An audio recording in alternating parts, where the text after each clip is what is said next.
to episode 174 of your Concealed Taco Dudes podcast. Woo! Today we have me, Taco. Jason with Concealment Solutions. And we've got a great episode planned for you today. We do. It was planned. All right. Let's go ahead and knock out some sponsors. Okay. NOEBulletMolds.com. They are the makers of the finest bullet molds on the planet and in the universe. I think we established that before. Right. As well as a lot of casting and reloading tools and a lot supplies. And supplies. I just bought some powder the other day, and I wish he could get primers.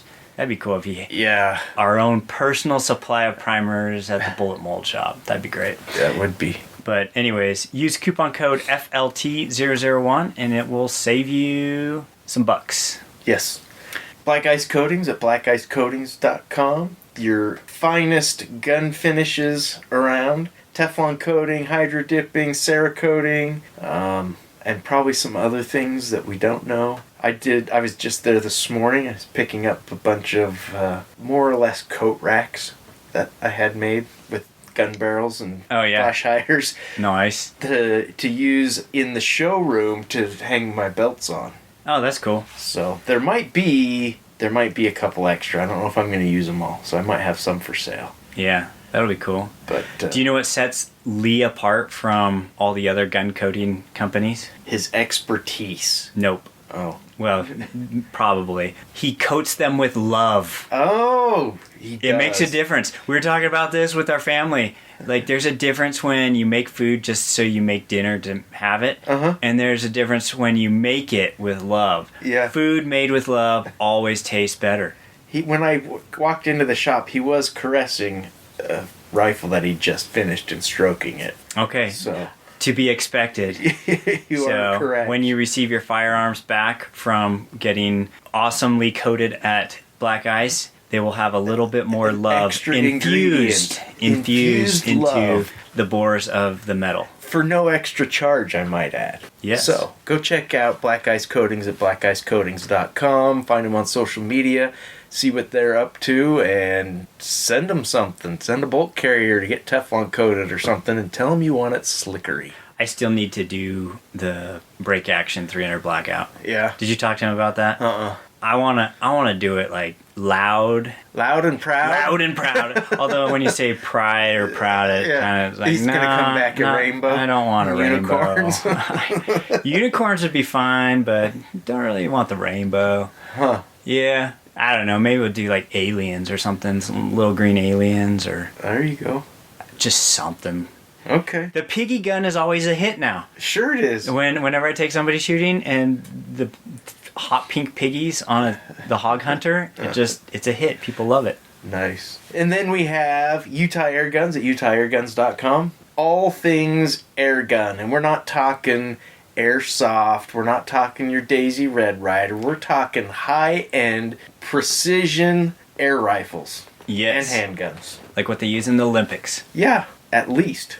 Yeah. If not better. But they're awesome, and I went over there, and I think I might have said it before, but I picked up their GoPro version yeah. I still have yet to... for recording video through your of optic. shots. Yeah. Scope cam. It's the side shot scope cam. So, anyways, check them out and use coupon code Air Candy, and it will save you. You get free shipping and free turret stickers. The shipping costs, as well as you get free turret stickers. Yeah, and you'll have an awesome product, whatever it is that you order. Mm-hmm. Mag holder at magholder.com. Horizontal mag carriers. The best. They are awesome. Check them out. Use the code Get in the Van I Have Candy, and you'll save some money. Yeah, you'll save some bucks. Yep. Concealment Solutions at concealmentsolutions.com. Always working on new stuff. Always. I have a new product that I'm getting ready to release, and I don't remember if the idea came to me while I was sleeping or when it came to me, but I think I'm going to redesign it. just minorly before I release it. We'll see. I got to play with it some more, but I'm always doing that. If you're a revolver person, I've got speed loader carriers that are being developed I've got some that are working, but I'm refining. Making them better? I'm refining them a little bit, the design a little bit, but more so I'm refining my manufacturing process. Okay. So that has a great impact on the cost of an item. Yes. So that's something to look forward to. But anyway, lots of stuff on the website. I was going to say, I just barely did. So for those of you who don't know, I'm going to hijack right now. Okay. So I have been on my channel, Full.Lead.Taco on YouTube or Rumble. I committed to do 7 videos in 7 days. Yeah. So if you haven't checked out my channel for a while, you might want to do that. And in one of the videos, it was the 5+1 knives. Oh. And the stories behind them. So like 5 knives that are super meaningful to me and the stories behind them. And so Jason, one of his gifts made it in that list. So I have not watched it yet. You should watch it. I will.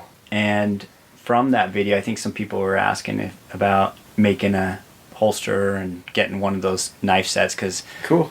Showing the. I should have had like some video at night just scraping the ferro rod and just throwing a shower of sparks. So if you want to see how powerful, how much fire comes off of those ferro rods, if you look in the pictures on my website of the knives and the ferro rod specifically, I'm striking it in broad daylight, and my hands are engulfed in an orange glow. Oh, that's cool. So they're pretty awesome. But you should do a video in slow motion so they can see like whoosh, all the fire coming off that rod. Yeah. Anyways, Jason makes the coolest knife sheaths and those combos of the ferro rods with those BPS knives or the knife of your choice. And so I've had people bringing me other knives, and I've incorporated the ferro rod into their new sheath and stuff that I've built for other knives. But, so anyways, one of the guys was asking me questions about it, and I told him, you should get one. It's the best gift. I got one for my dad, my brother, and one of my close camping buddies. Yeah.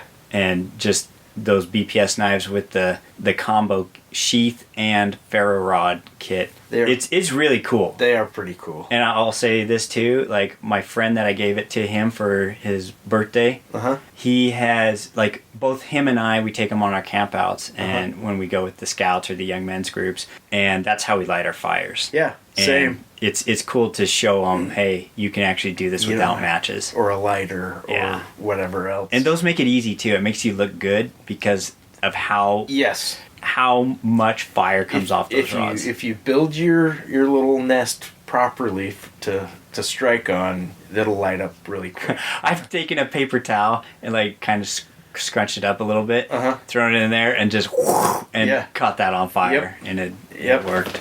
So. Yeah, and those are the BPS knives, in case you're wondering. Yeah.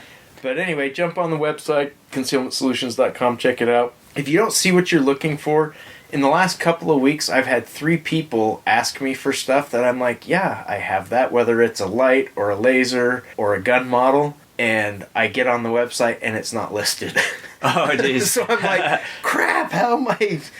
No wonder nobody's been ordering these. They're not even on there. So sometimes I miss things on the website. So if there's something you're looking for and you don't see it, feel free to reach out and contact me and ask about it, and we'll get you taken care of. Yeah, don't be hesitant to, like, call. Yeah. Jason will answer his phone, and if he doesn't, he'll answer. I'll call you back. But leave a message. If you don't leave me a message, I won't call you back because you're telling me that what you were calling about wasn't important. Yeah. That's what I always tell people is, like, call Jason. He'll either answer or you have to leave a message and then he'll call you back. Right. Because otherwise... And sometimes it's within a few minutes because, I've got Kydex coming out of the heater and I can't grab the phone or something like that. So... Yeah. Anyway, when you check out, you can use the code Still Alive... How deep is your love? How deep is your love? Do the other codes still work? Yes. Okay. Yeah. All right. So, anyway, lots of options for saving money. All right, let's move on. I'm gonna one of these days have you make me my code. Yeah. So then like it'll be like taco is the best or something, and then you'll get all these orders that say taco is the best. Okay. Just to remind you that taco is the best. Okay.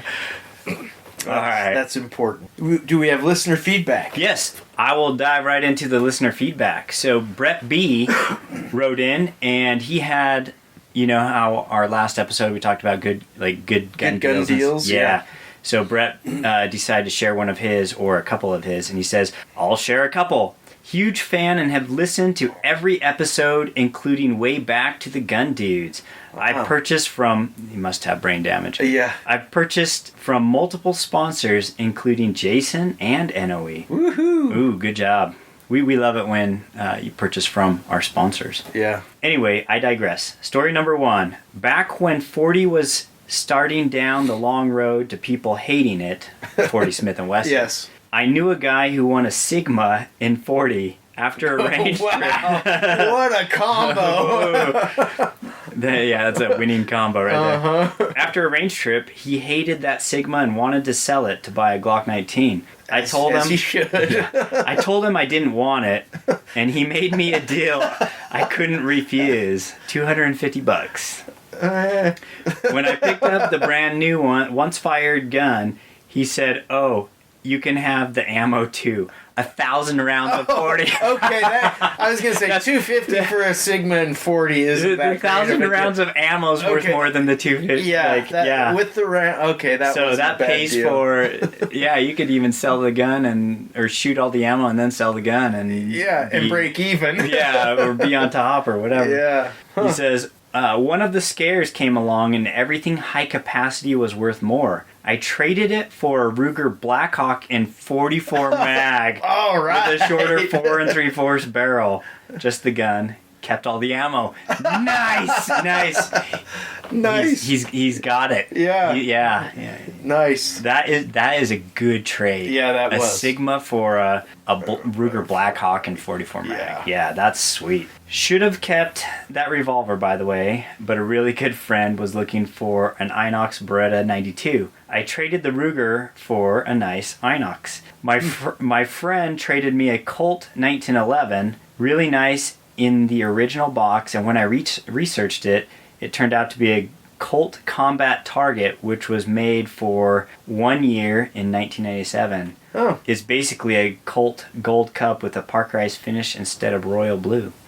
Over the years, I've always tried to keep a spare AR and Glock 19 for trade fodder. That is wise. Such a good idea. Yes. Especially like with this when the scares come and go. Oh yeah. Like Glocks in the last one, they all of a sudden like Glock 19s were sold out. That was so weird. Yeah. Like the main like Ford Taurus of the whatever was like selling for above retail prices. That was bizarre. Anyways. Yeah.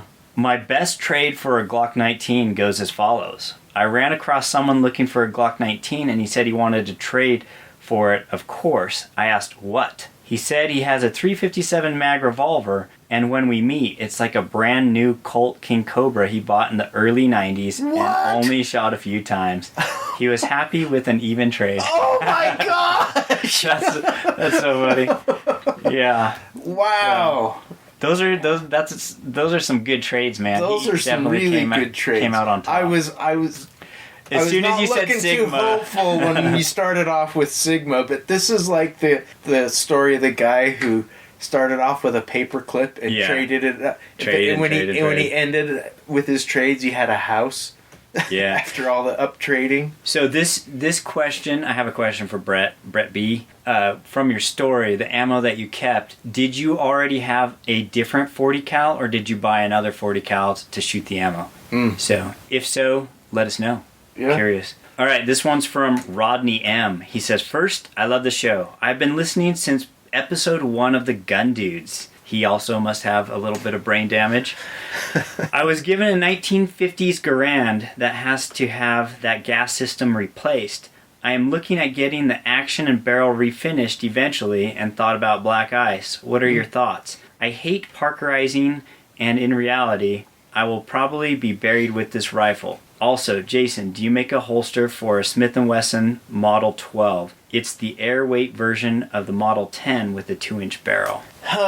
Those get tricky because finding molds for revolvers are tough. And you talk about a Model 10, and there's so many variations on the Model 10 with barrel length and with a bull barrel and non-bull barrel and da-da-da-da-da. What I would recommend is for him to send a picture of it to you so you can text me a picture. Get on the website, look at my contact info, text me a picture of your gun, and I will do some research and see what I can do for you. Yeah. Chances are it's going to be one of those that I'm going to need the gun in order to build a holster for it, but you never know. Okay. And then with his the question, now this one's kind of a touchy question. With the Garand. So he has a 1950s Garand, and it needs to be refinished. So the gas system has to be replaced, and he needs to refinish it. That's if you're gonna. Here's my point or my perspective on it. If you're gonna refinish it, especially that old of a gun, I don't know that it matters a whole lot on how you refinish it, because refinishing it is going to affect the value anyway. Mm-hmm. I think a Teflon finish on it. Teflon looks really nice. It doesn't look vintage like bluing does and stuff like that, or Parkerizing, but it looks really good. And I'm kind of going through the same thing with that. Well, we haven't talked about what we did with guns, so I'll talk about it then. But if it's a gun that you're like, this is staying in the family forever, then it doesn't matter. Yeah. Because the value is insignificant.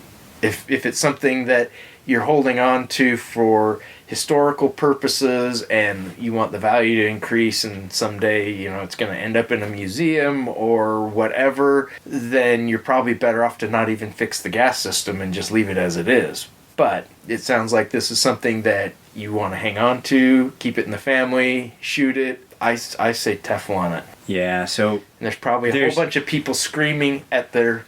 Oh yeah. I was going to say, if you do anything other than like the standard finish, you're going to get a lot of hate. Yes. But in the end, it is your gun, so you can do what you want with it. Yeah.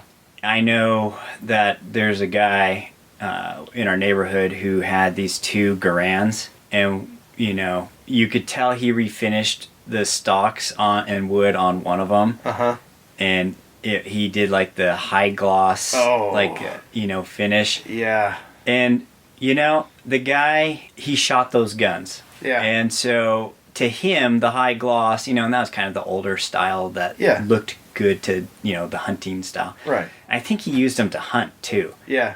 And in the end, he kept them till he died. Now his kids have them. Yeah. And, if they wanted to pawn it off or whatever, they're not going to get as much money for it. Right. But if the intent is to enjoy it, then do it how you want it. Yeah. As for me, like how I would do it, I would consider sending it into the CMP. Mm-hmm. And they have gunsmiths that work on those rifles, and so they can replace parts, replace barrels, and keep it kind of, what would you say? Period correct or more correct. Yeah. And that will keep the value of it up. Right. And so if you ever do come upon like hard times and you need to sell it, then you'll be able to get more money out of it. But in the end, it's your gun. You can do what you want to it. Yeah. If you're concerned about maintaining the value of a gun, anytime you get into refinishing or doing anything like that, it's going to affect the value. So you could have, a World War II M1 Garand, and the stock can be in just rough shape from battle worn or whatever, and it's going to have a much higher value than one that has been refinished. Yeah. Even though the one that's refinished looks nicer, feels nicer, is nicer to shoot and whatever, it's still not going to hold that value because you've stripped some of the provenance from that gun. And so you just have to be aware of that. And is that, what's your purpose? Yeah. And for example, mine was a CMP purchase. Mm-hmm. And my friend and I ordered them at the same time. Uh-huh. He got this one that looked beautiful. It had new wood furniture. Yeah. I might have had a new barrel. His bore was really good. Uh-huh. I was like, oh my goodness. So I ordered mine like right after, Yeah. He got his. And then mine came and it's like got the beat up stock and the barrel is like okay. Yeah. And so I've chosen to leave mine as is. Yeah. and it looks like a battle rifle. Yeah. And it shoots maybe not as accurate as it could. Yeah. But I don't. I guess I don't go out and shoot it a ton either. Right. But I like how it retains the ambience of. And for me personally, I would like yours more than I would his, because you can look at it and you can imagine the history behind it. Oh yeah. You know what I mean? Yeah. As opposed to you look at one that looks, well, that one sat on a rack during the whole war and somebody just pulled it off and sold it to a civilian. Yeah. That's not exciting. But then they're also, well, okay, so there's kind of a couple different factors, but like, and we could talk more about it like when we get in our topic about your rifle. Yeah.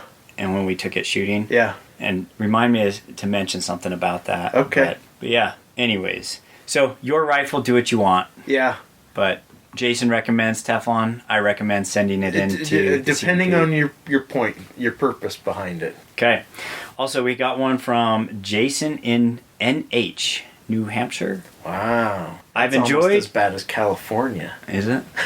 I don't know anything about that state. It's on the East Coast, so it can't be good. Yeah. He says, I've enjoyed all your podcasts and videos. He must be inferring to the Full.Lead.Taco channel. Wow. Wanted to share my latest project. Oh, okay. I'll have to I'll have to show you the email after this. Okay. He included all these pictures of these guns that he's been doing. Okay. And the one is really cool. He did an ultra lightweight, under 5-pound AR build. Oh, wow. And it looks cool. Okay. So, anyways, he says, Bear Creek right side charging upper in BCG that I shopped.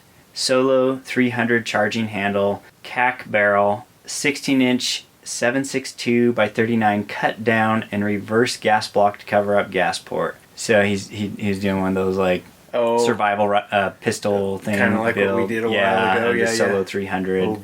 A bolt action AR pistol, for lack of a better description. And he says eBay carbon fiber made into a handguard with a lightweight barrel nut. ATI hybrid lower, Ferrotech fixed or folding stocks. Tried out both stock options, like the fixed A1 length option the best. Just under 5 pounds in either configuration, including the red dot. We'll do a second barrel in 5.56 soon, and that'll probably have me doing a few more for the SBR. The projects never end. Wow. So it sounds like he's playing around with different calibers and barrel lengths and stuff. He's been listening to you too much. I know. It could be unhealthy. Yeah, yeah. But cool. Then last one is from Nathan D, and he says, Hi, Concealed Taco Dudes. I just listened to the latest episode. Thank you for reading my stories. Taco, I've been reloading for shotguns for a few years now. To help you understand the reloading cost for skeet loads, I can reload high quality ammo compared to like the Remington STS or Winchester AA loads for the cost of the cheap white boxes from Walmart.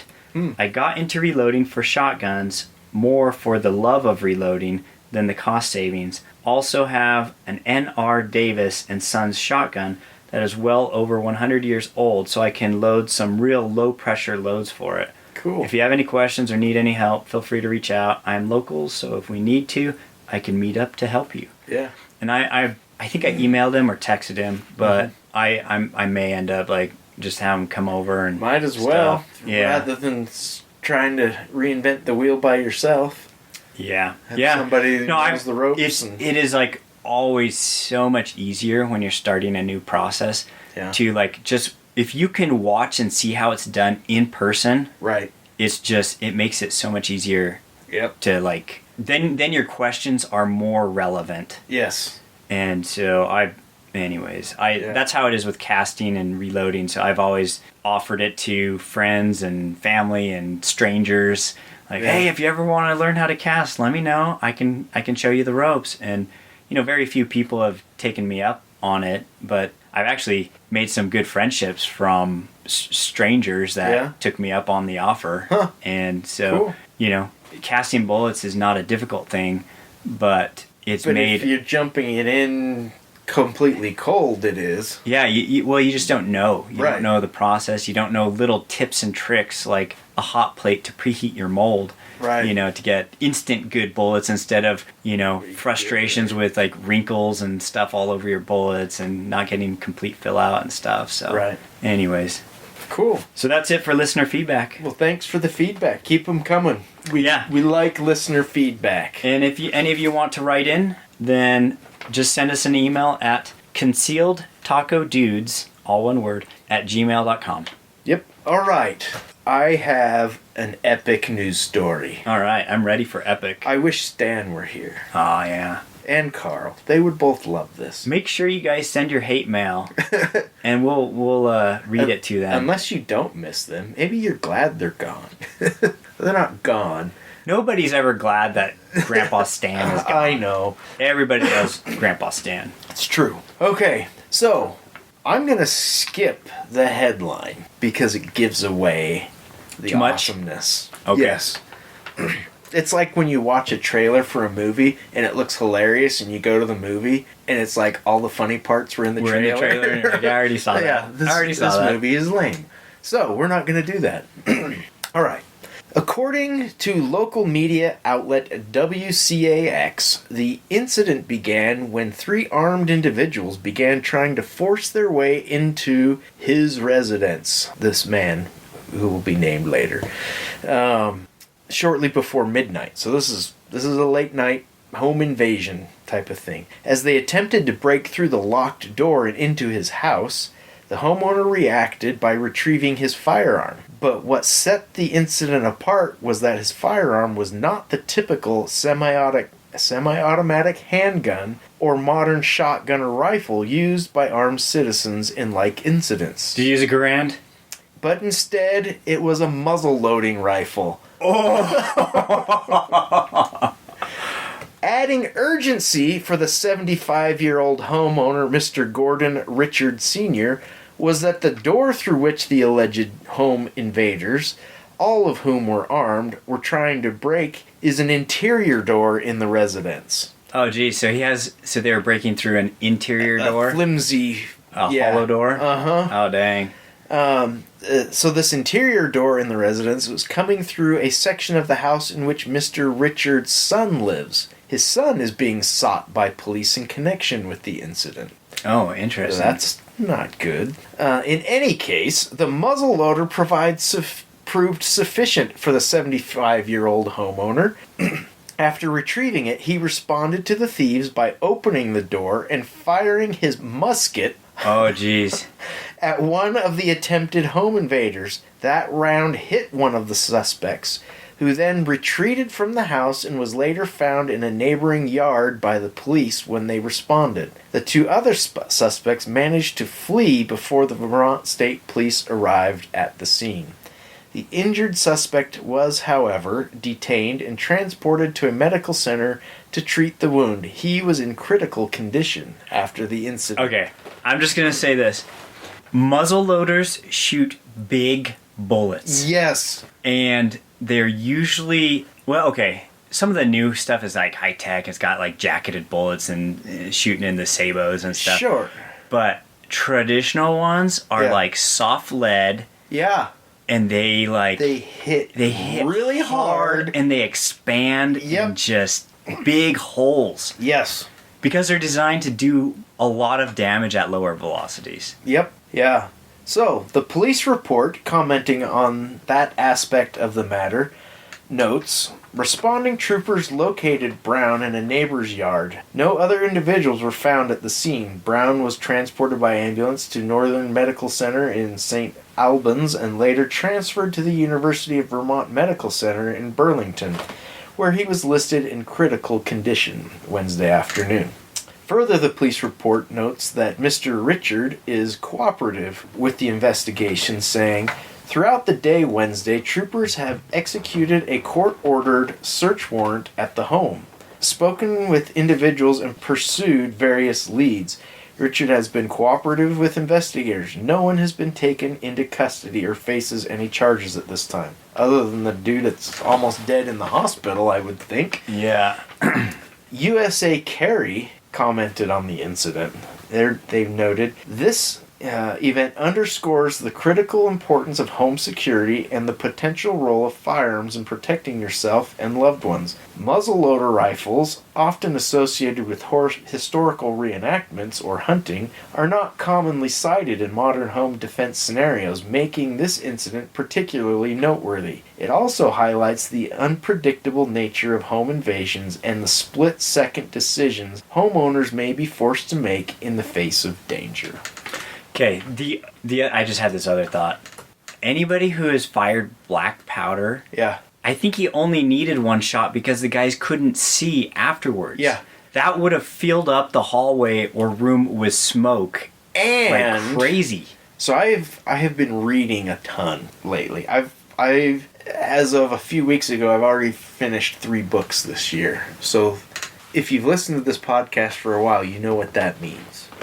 That means there's story time with Jason episodes coming.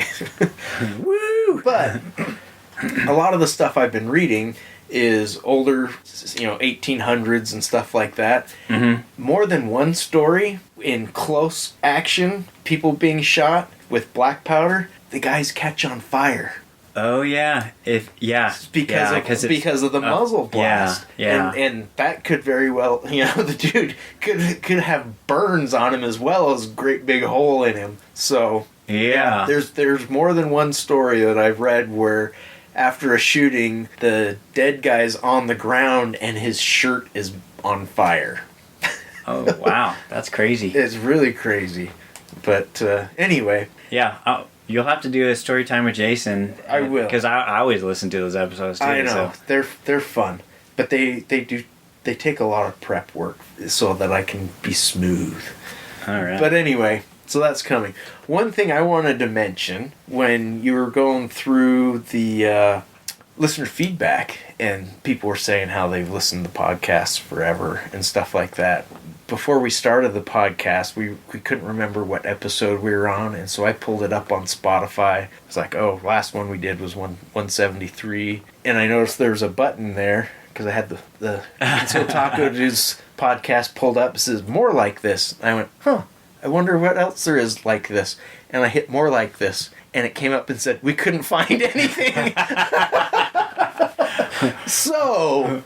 we are unique. We should be charging more. Yeah, definitely. But I found that quite humorous that Apple couldn't find anyone like us. There's no other podcast like the Concealed Taco Dudes podcast. So yeah, there are some pretty good shooting podcasts, but they're not like this. So you guys are special. Yep.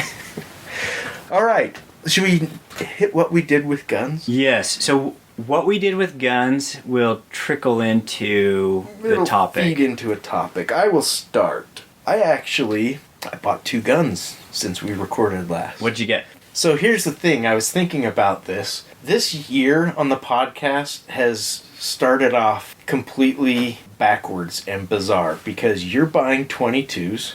And shotguns. I bought a revolver and a shotgun, and which are 2 of my least favorite platforms for shooting.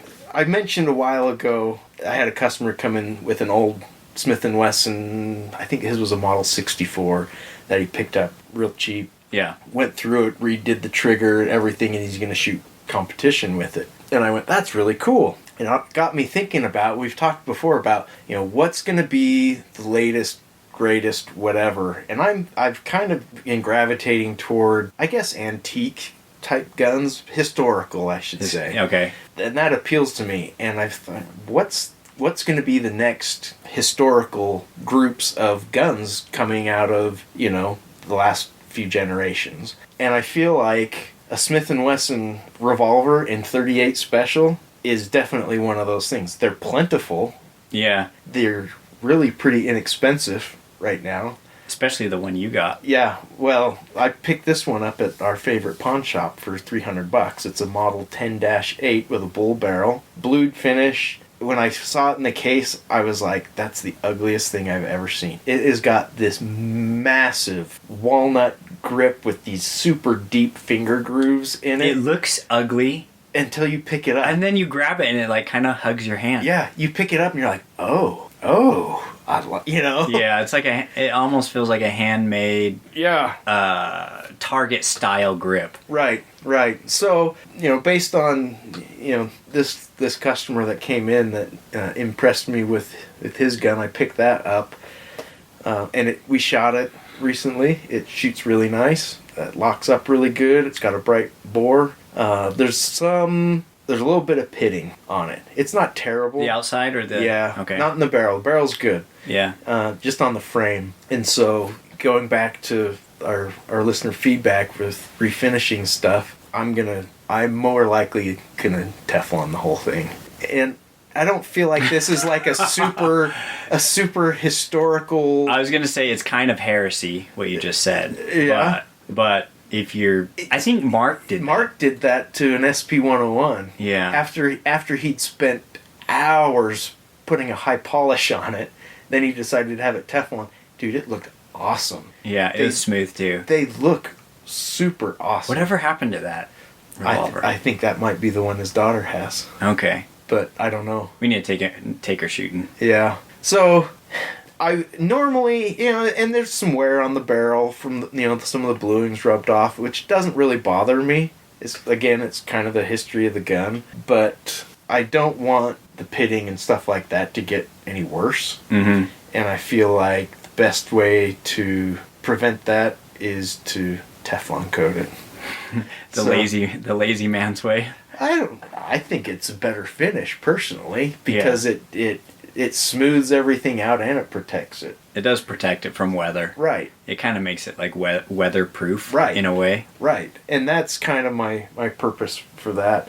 If it was something more rare or more historical, I probably wouldn't even touch it as far as refinishing it and stuff like that. This is something I want to shoot. I want to pass down to my kids. In addition to this, I'm probably going to contact Smith & Wesson and get the history on it because that interests me.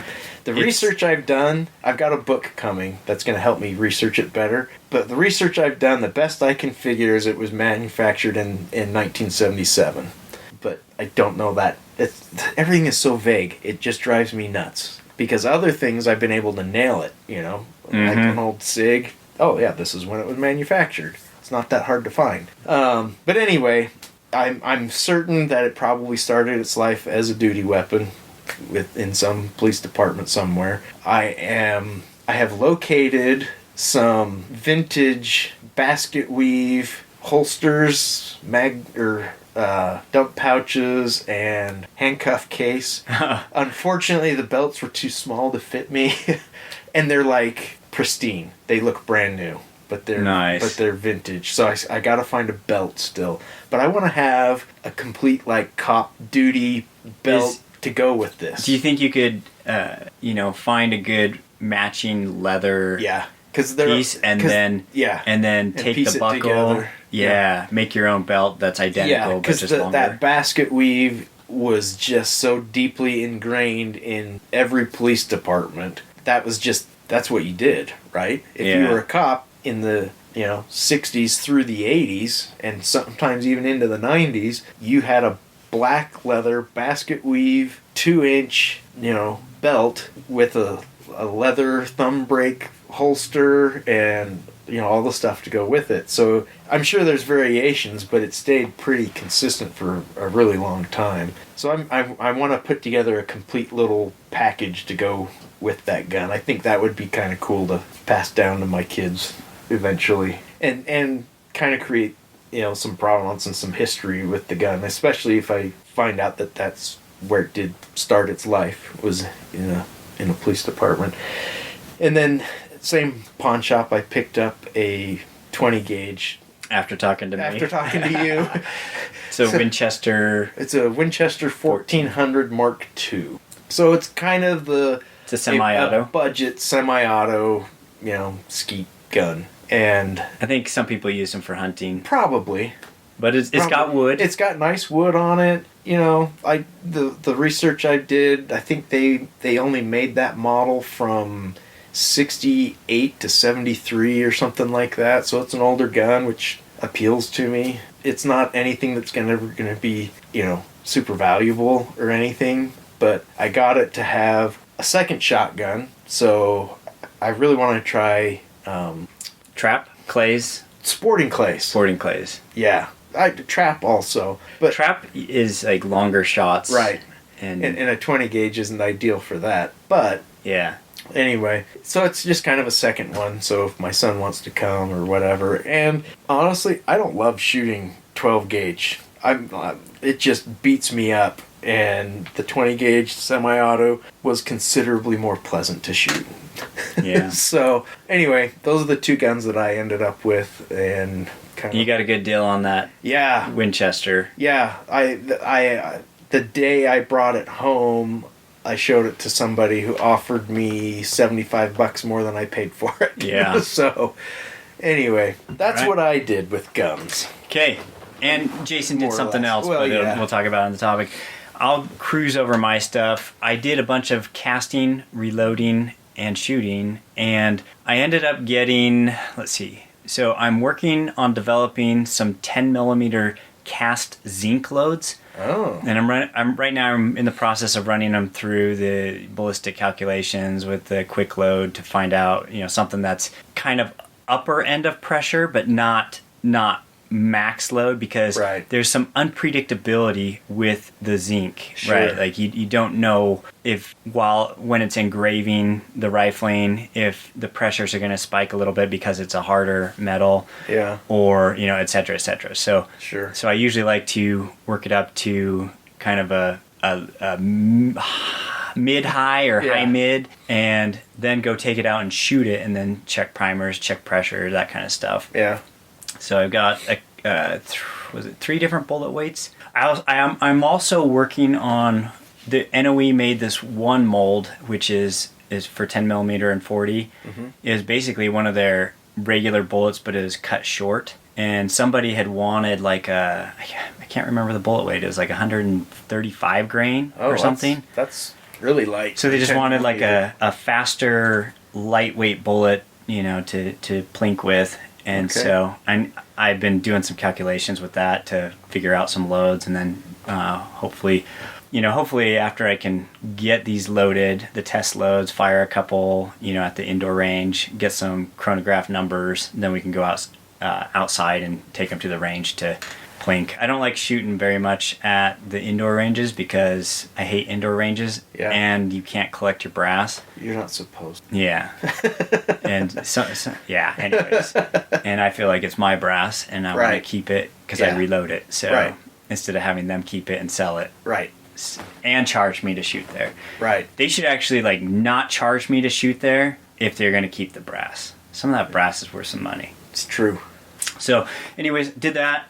I ended up picking up another shotgun. I know it's kind of crazy. It's like, was that 5 shotguns in the first couple months of the year? Month and a half. Yeah. Now this one, as I was cleaning out my ammo closet, kind of organizing, trying to fit more things in, and I don't know. I came across I think I have 6 boxes of 20 gauge. So 6 boxes of 20 gauge ammo, and I'm a 12 gauge guy. Yeah. I've standardized on 12 gauge. Sure. My wife's shotgun is one of the Beretta semi-autos, so that helps reduce the recoil. Yeah. And so we just shoot 12 gauge to simplify. Sure. But I have all this 20 gauge, and I don't know where I got it. I think someone might have just brought it over, a neighbor or something. Here, you like guns? Yeah, here's some 20 gauge ammo. So I have this 20 gauge ammo, and I was like, okay, I can either try and go on the classifieds and sell it, and then have to deal with classified people, which is yeah. You know how it is. Yeah. You get some real winners sometimes, or I went to the pawn shop before Jason, and I saw that he had a bunch of. I think he had purchased the collection of another pawn shop. Yeah.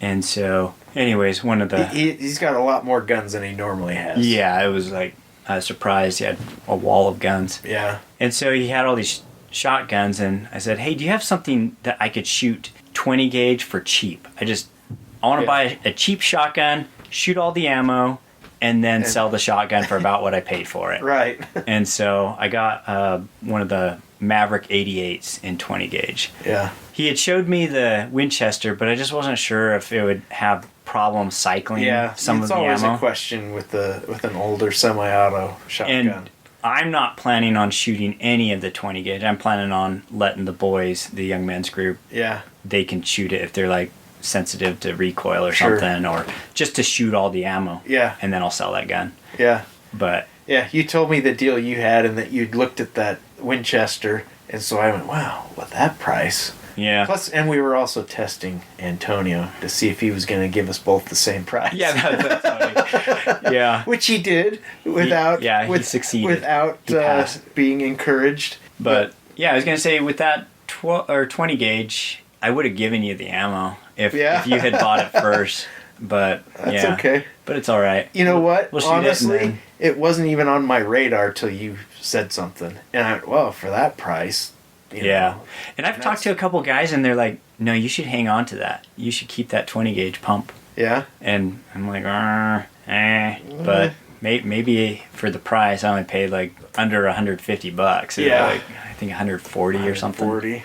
Yeah, then it's I could turn around and sell it for the same price I paid. Pretty easy.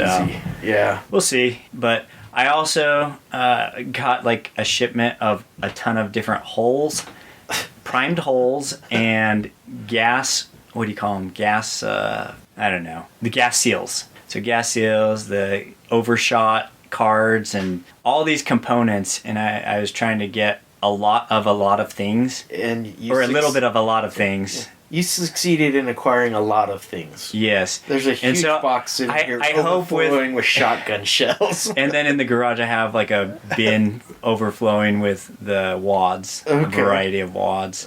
I went to Sportsman's. I went to Gunny's first, and they had like a little bag, and I bought that. I'm trying to get all these different things so I can hopefully get loads made for what I want to do. Yeah. You know what will be fun to do? Maybe. Especially, well, I think it would be fun, and maybe we do a video for your channel doing this, and then we can talk about it, but end of the world loads. So maybe you don't have access to lead and buckshot and stuff like that, but you can reload it. What are you going to put in that to defend yourself with? You know, might be hard on the shotgun.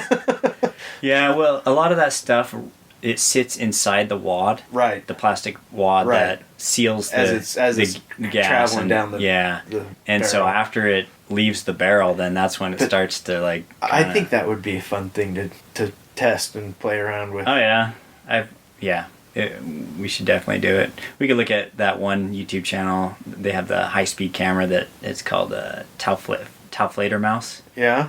Anyways, they always do crazy shotgun stuff. That's what they do. Huh. But yeah. And then the big thing for our topic is Jason and I and one of my other friends, we took a group of high school kids shooting, and there were 10 of the kids in the group, 5 girls, 5 boys. It was a date. It was a date. So here in Utah, so if you're not from Utah, at least this never happened when I was growing up in California. When you go to the dance, to the prom or whatever school dance, you have to have a day date. A day date before the dance. You do a day date, and then everyone goes home and gets all cleaned up and spruced up, and then goes out to dinner, and then goes to the dance. Yeah. So this was the day date for your daughter and her group that was going to this group of friends, this dance at school. And it was a girl ask guy dance, sweethearts dance. Okay. Anyways, my daughter approached me after she figured out who she was going to ask, and she's like, "Hey, would you be willing to take our friend group shooting?" And I'm thinking, "Oh my goodness, it's like winter." Yeah. And weather is unpredictable. Yep. And I said, "Are you going to have a backup plan or like what?" And she's like, "Nope. We're just going to do it, whether it's raining, snowing, whatever." If it's 35 degrees and raining. Yeah. And so she was determined to do it, and that actually made it easier for me to plan, because then I knew. I just had to watch the weather, and we had planned to have some of the little easy up canopy things to shield us from rain or snow or wind or whatever. Yeah, whatever it was. But I mean, it was white out there. Oh my gosh. It was so white. It was so bright that I couldn't sight in one of the guns that I brought because the red dot on its highest setting was almost completely washed out. Yeah. And I just went, never mind. This is pointless. It was so funny because it was so bright out. I had to wear sunglasses. Like, yeah. But the sun was out, but it was cold, and so snowy. And it was snow. The snow was on the ground, but it didn't. 2 or 3 inches of snow. Yeah, maybe. not too bad. Yeah. We were sliding around a little bit as we're driving to set up targets. Yeah. And anyways, we set up targets out to about 360, 300, 100, and then a whole bunch inside 100. Yeah. So the farthest one was just under 400 yards. Yeah. And I had the kids come over and they picked out the guns. Yeah. And so we had I think we brought 30-ish guns. So you brought 30 guns. Riley and I both brought guns. Oh man, so we probably had... There was probably... 40, 50? Probably over 40, under 50. Yeah. Now the kids weren't shooting our guns, they were shooting yours, and they didn't even get to all of them. Yeah.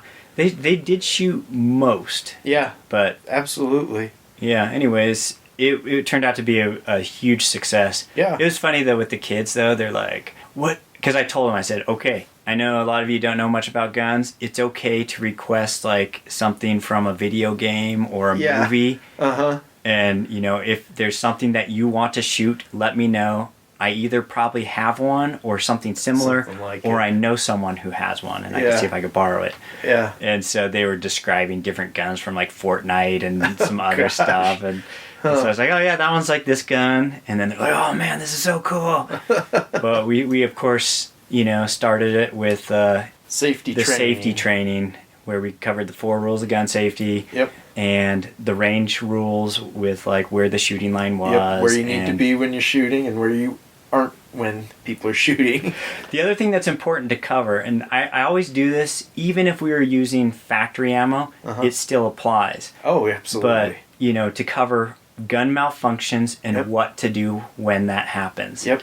Because people might know the rules of gun safety, but then as soon as their gun goes click and no bang, then they all of a sudden forget some of those rules. Right. And anyways, so we went into detail on some of that stuff. And there were a few incidences like that. Most of them were with the 22s, which is not surprising.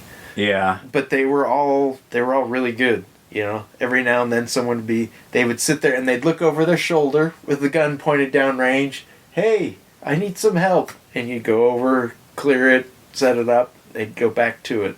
Yeah. And so it was good. One thing that I was impressed with was several of them were... So with that age group, you just kind of expect them to just go and just unload ammo and just have fun shooting, right? It went bang and I hit the target half the time and it was awesome. But several of them that I was working with, and I don't know any of them other than your daughter, so I don't know their names, but there was one girl, she was shooting your little break action, the Encore pistol. Yeah, the 300 blackout, the bunny fart launcher. And she was shooting and she's like, I can't hit anything. And I'm like, okay. And so I talked about squeezing the trigger and where to put what part of your finger is on the trigger and how to pull the trigger and da-da-da-da. All of a sudden she was hitting stuff. And we had 3 steel targets out at 100 yards. And one of them, how big is that little... I don't know, it's pretty small. It's probably... I don't know that it's even 8 inches. It's probably about a 6-inch square. 4, I think. Is it a 4? Yeah. Okay, so it's pretty small. She was the only one I could see that hit that, and I didn't see her miss it after she started hitting everything. Yeah. And one of her friends was watching her, and when she was done, she's like, "Can you show me how to do that too?"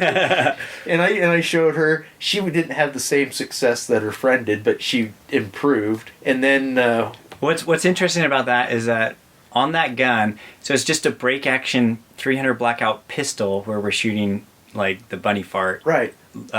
Subs, but it has an EOTech or an EOTech, holographic sight on top. Yeah, and I've found that combo is really good for new shooters. Yes, because they don't have to be perfectly behind the red dot to have it aligned. It's perfect. not like putting them on something that's got a magnified scope where there's I can't see. It's got that big window with a big red circle with a little dot in the middle. Yeah. I've had the same experience taking new shooters out with the air guns and that Diana pistol with a red dot on it, because that grip has that big flat base, and so they can just clunk, sit it right on the table, and then tuck their head down behind the optic, and they can hit stuff easy. So that was cool. And then one of the boys, he was like, "Can you show me how?" He's like, "I can't hit anything with a pistol." And so I was like, "Okay." And I was looking, and his grip was too low, and so this is how you grip it. Went through the trigger pull, and all of a sudden he started hitting, and then I was watching him, and I'm like, okay. He was totally slapping the trigger. He'd pull the trigger, and then his finger would come all the way off, and then bam, bam. Okay. I'm like, okay, you're slapping the trigger. So I taught him how to feel the reset and everything, and I'm like, your finger should never leave that trigger. It's always in contact. And then he was like, oh my gosh. He started shooting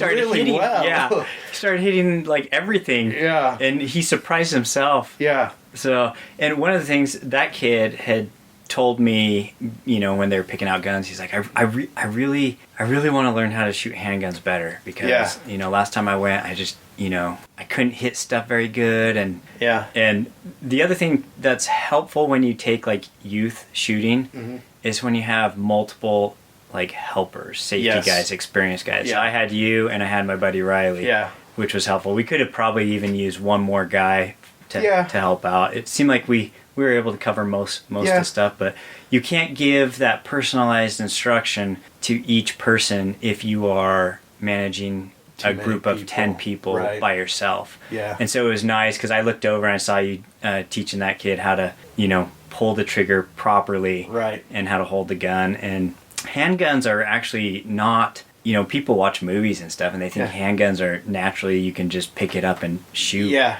And it's not that way. It's you only have 2 points of contact with your body. You have one hand and the other hand, whereas a rifle or shotgun, you have, both hands, and you have your stock, and then you have your cheek. And oftentimes it's in a rest, which is everything. We had a bunch of shooting blocks and sandbags and stuff that they were shooting off of, and that's what I explained to him also. I was like, hey, your trigger squeeze, your trigger pull, your press, whatever you want to call it, I said that's more critical with a handgun, because I said your barrel's so short, if you twitch just a little tiny bit and you're trying to shoot out to 25 yards, you're going to miss the target by a foot, Yeah. I said with a rifle, it's easier to hold it more stable and everything, and so explaining that to him and everything. But I was impressed. Yeah. I was impressed at how well they took advice and instruction and adapted it, because that age group is not known for that. Yeah. This group of kids was really good. They were. Yeah. Did you see the one girl that Riley was helping with the 44 mag snubby? I did. Oh my goodness. I mean, I saw her shooting it, but I wasn't paying close attention. That was one of the guns they picked out, was my Ruger Alaskan, the 44 mag snubby. With a 2-inch barrel or something? It's like 2.5 or something like that. Anyways, this girl was like, she was having a hard time hitting targets, and she kept shooting. She wasn't giving up because she wanted to, she was persistent. She wanted to be able to hit the target with that gun. Yeah. And so it was just funny seeing, her using this 44 mag. And the loads were not like the fluff loads. Sure. They were like medium to higher end loads. Yeah. And she eventually did. Yeah. She was able to. But she improved, yeah. But of all the guns, we started out with just quiet stuff, suppressed stuff. We did 300 blackout, the break action. So then they had their eye protection on, but no hearing protection, so they could hear each other, and it worked out pretty good. We had the AKV suppressed. Yeah. That one ran that one was constantly going. Yeah, that one was going. And then we had the 9mm AR, and that one was constantly going. Yep. And we had the Beretta, the space gun. Oh, yeah. Which was funny, because the first 2 or 3 people that shot it, finally one of them, I was standing next to him, and he looks at me, he's like, I think the batteries are dead in this. I can't see anything. And I can't hit anything. And I'm like, well, let me look at it. I'm like, you just need to turn it on. So I turned it on. He's like, oh, and then he was hitting everything. Yeah, with it. yeah. I think, but he wasn't the first person who shot it, which is really funny because you think that someone would say something like, "Hey, I'm looking through this clear glass window box with right. I don't know how to, so because at that point they'd all shot something with a red dot optic on it. Yeah, and that it has the old UH1 holographic sight. It's the great big TV set. Yeah, I like that sight. I know you do. But anyways, so we did a lot of kind of close to mid-range shooting. And we did bring a couple guns to do the little bit longer range, like the 300, 400 yards. And several of them did pretty good. Yeah, with that. It was funny. The one kid. So I had a bolt action Ruger American Predator or Ruger Predator that I've decked out with a silencer and nice scope and chassis, MDT chassis and everything. The kids love that because it's like their Fortnite sniper rifle or something, the bolt action. And then I brought that Trumpisher. Right. It's the 24-inch bull barrel, heavy barrel with the whatchamacallit suppressor, the flow through Huxworks suppressor. Okay. And anyways, that one, they love that one too. And so there was one kid, it was actually my daughter's date.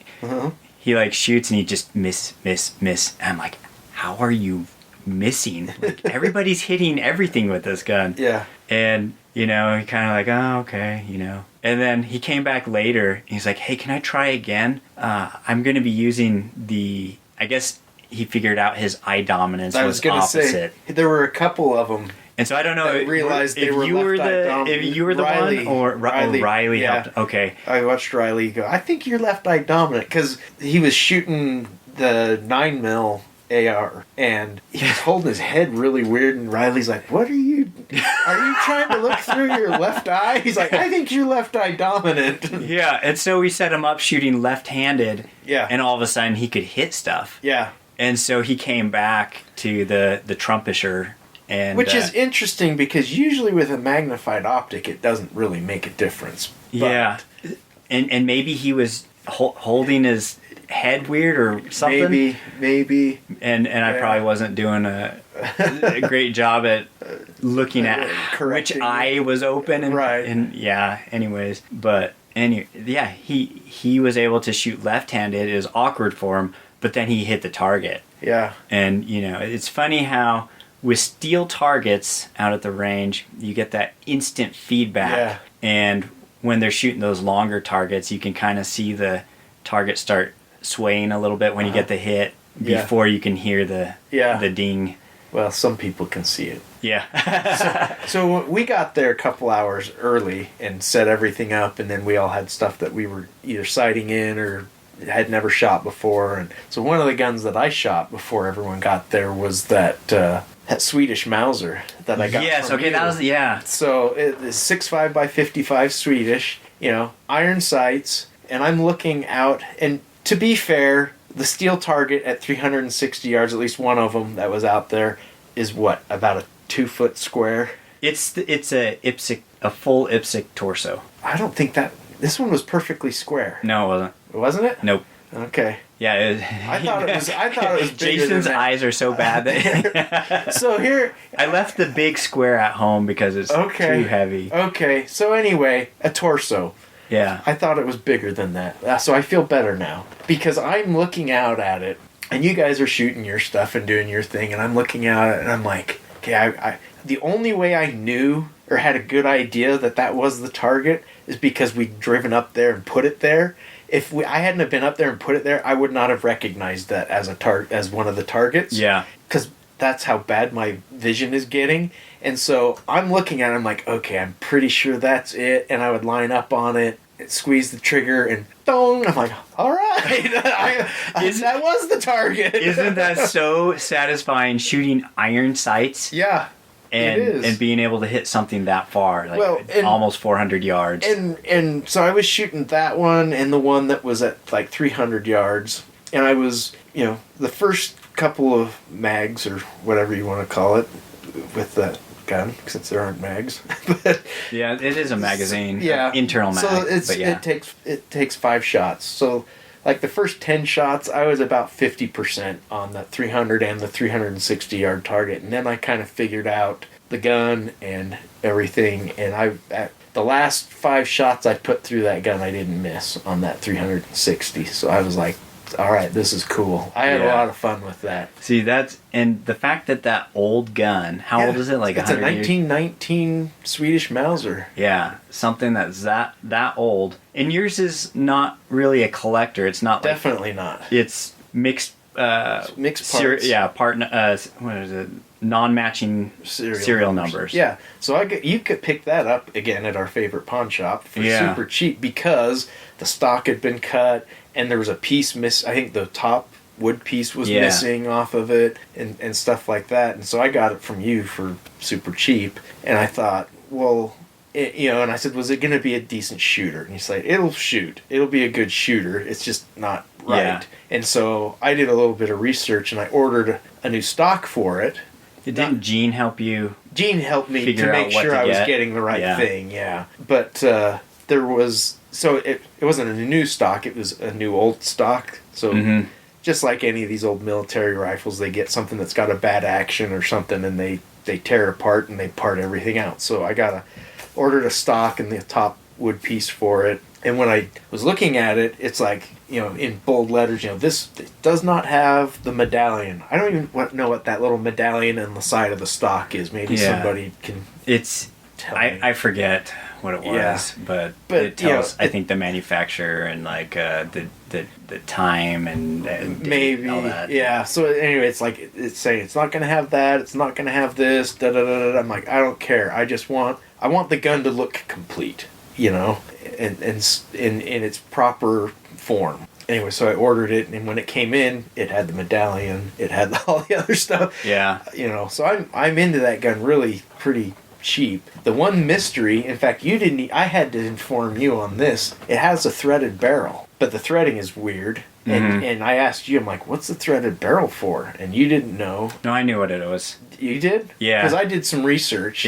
They would use wood bullets, and they'd put a little wood shredder, bullet shredder. For training, yeah. And so at this same place, I found a flash hider. So you actually used the threads that were on the barrel. And so these flash hiders, they weren't vintage to when the guns were made. I think they started making the flash hiders around World War II-ish, and sometime in the 40s when these guns were starting to go into the civilian market, because people didn't like the exposed threads, because it looks goofy. It looks goofy, and it also, if you want to use the threads, you got to protect them. Yeah, because you don't want it to ding up and then. Right. Yeah. And so anyway, it's like a 2.5, 3 inch long.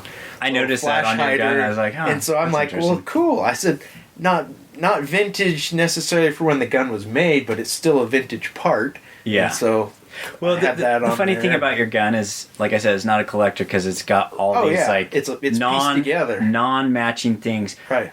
But when you look at it in a whole, it looks like the original military configuration. Right. And that's all I care about. And it shoots good. It shoots really good. I mean, if Jason with failing eyes can shoot that 400. Close to 400 yard target, 5 out of 5 times, then that's pretty good. Yeah. And it'll be fun too, because the 6.5 by 55 cartridge that it shoots is kind of an inherently accurate cartridge. Right. And the guns that I've shot that shoot that cartridge have all shot well. Yeah. And so mine is the one that I got that I think it's the shorter version, the Model 48 Swedish Mauser. The one that was all it was a similar thing, broken up, whatever, when I bought it. So I got it cheap, and then I rethreaded the barrel, put a silencer, and it was drilled and tapped, and so just halfway, and so Gene tapped the rear and finished the job, put a rail, and then I put, a lighter weight scope because it's just a 2-hole drill and tap, That thing, I mean, I brought that the previous time I took kids shooting, and they loved that. The thought that, or the fact that they were able to shoot these, we were shooting 500 yards with it. Yeah. but it it has a decent scope. Right. But it's a 100-year-old gun. Yeah. And they're able to shoot it, and it's accurate. It's really fun. And it was really pretty pleasant to shoot. The recoil on it, especially with that the 65x55 gun, was really pretty nice. Yeah, it's less than a 308. Yeah. It's very nice to shoot. Yeah. It was a pleasure. Having the metal butt plate is not punishing at all with that one. Yeah. And I brought out the German Mauser. That one's got some punch to it, even with that padded butt plate. Yeah, I have one of those slip over rubber cushy butt pads, but the 8mm Mauser, it's a thumper. Thumps. Yeah, and some of the kids shot that. I was gonna say we did test out the Panzer M4 clone. Yeah. It's the Benelli M4 clone, and that one we were shooting shotgun slugs, 12-gauge slugs at milk jugs, and just like at like 10 yards. Yeah, it was like when the kids ran them out, I'm like, oh, it's okay. Yeah, maybe they didn't want to. Not very far. Some of them were further out, like they're like 15 or 20 yards, but it was still funny because these teenagers, high school kids, were shooting shotgun slugs, 12-gauge slugs, and watching their faces when they shot that was fun. I was impressed. The girls didn't back down from anything. Yeah. I really expected at least one or two of them to be a little more standoffish and just stick with the smaller caliber stuff, but every one of them shot the shotgun, shot your Smith & Wesson 500, shot that 44. Oh, the 44. Yeah, the 44 mag. Nobody was backing down from anything, and what's interesting is watching some of those girls. We're making sure they're in the right stance for that shotgun. Okay, nope, you gotta lean forward. You gotta have your legs apart. Do this and that, and they'd shoot it, and just the jarring, and they'd be like, "Oh my god!" And then they'd start laughing, and then they'd want to do it again. Yeah, and I think me taking the time to correct their posture and everything when you haven't shot guns in the right, I guess, proper stance and stuff before, leaning forward feels like you're leaning way too far forward, if that makes sense. Yeah. And so, they kind of do the feet together, hips forward, and shoulders back. Yeah, shoulders back, because they're trying to balance the weight of the gun. Right. But then you have them spread their legs, and so they're more stable, and then leaning forward and just teaching them, hey, this is how you counteract recoil. Right. It's a lot easier to push you over when you're standing leaning back already, versus if you're leaning forward, then you give the same push and it doesn't do much. Right. So anyways, it was a really fun time. It was, and it was a pleasure to help those kids have a fun and safe. They were good kids, and it was fun to watch them want to learn and want to get better and improve, and so that was cool. Yeah, I think the biggest takeaways are, one, it's fun to hit things. Yeah. Like if you shoot guns and you miss, it's not fun. Right. And so helping those kids do that, correct some of their stances and their trigger and grip. And having reactive targets. Reactive targets is a must. If everything out there was paper targets, it would have been... They would have been done shooting so quick. Yes. There's a place for paper targets. Yeah. But and again, steel's expensive, but if you start with one or two or whatever, some smaller ones and build up, that I can tell you, having a bigger steel target out at range, it adds a ton, Oh yeah. Even if you're not shooting super tight groups in the middle of that steel target, it's still satisfying to know that you're inside those parameters, right? Yep. Well, and shooting the iron sights and being able to hit it, and then hear it and see it spin. I guess you couldn't see it spin or rotate, but seeing it or hearing it, And you could tell when we were about ready to be done, because one of them was shooting the 45-70 lever action, and all of a sudden they hit the 2x4 cross beam, and the whole target just collapses. Yeah. And then 20 minutes later, I think with the the Mauser, the German Mauser. Oh, they hit. They hit another one. It went down. Yeah, and then they took the chain off of one, and so it was just dangling and spinning off of one chain. It was like, I think we're getting close to done here. Yeah, that was funny. We had a couple of 2x4 casualties. Yeah. Well, day. That wasn't the first time any of those 2x4s had been hit. Those were, and then every time you hit the steel, then it sends like that little shrapnel all around. Yeah. So they had They were chewed up a little bit already. Yeah. But so, anyways, it was a good time, and everybody had fun, and there were no incidences of people being careless or reckless or. Yeah. And then the last thing I was gonna say, when you're safe, it's fun. Oh yeah. So if it's unsafe, it's not fun. When there's in a group like that, if there's just one person that you get these people sometimes that they already know and you don't need to tell them anything and they're going to do it their way, and it's just not fun. It's not fun for the other people shooting. It's not fun for the people like us that are trying to oversee and make sure everybody's safe, because you have to hover over somebody who is going to be belligerent every time you try to correct them when they're doing something unsafe. Yeah. So we didn't have to deal with that. Yeah, it was good. It was awesome. Anyways, we are out of time. So We are. Until next time, stay safe, have fun. Take somebody shooting and be nice to people.